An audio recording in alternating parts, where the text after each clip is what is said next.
अस्सलाम वालेकुम viewers, welcome to our YouTube channel. आज हम बात करेंगे the use of these four words जो हमारी डेली लाइफ में यूज़ तो बहुत किए जाते हैं, लेकिन इनको याद करना हमारे लिए एक डिफ़िकल्ट टास्क बन चुका है। My friends, in this video हम देखेंगे how to use these words in our daily life with the help of these simple examples.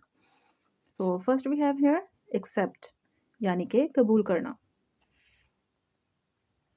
He accepted a pen as a present, उसने एक कलम को बतौर गिफ्ट कबूल किया।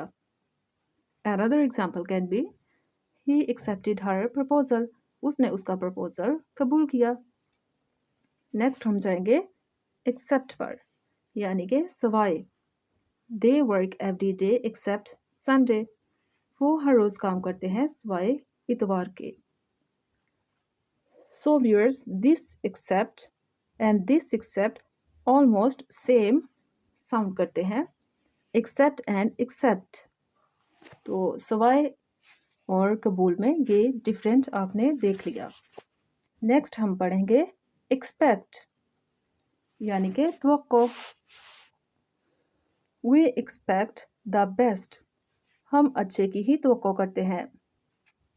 Another example can be he accepted him on Sunday, उसने उसको इतवार को तवक्को किया।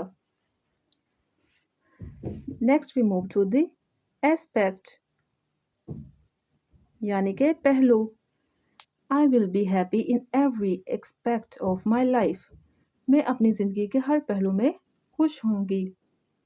So my friends, this expect and this expect almost same he sound करते हैं, जैसे एक्सेप्ट और एक्सेप्ट ऑलमोस्ट सेम साउंड करते हैं, लेकिन इनके मीनिंग्स और स्पेलिंग्स डिफरेंट होते हैं।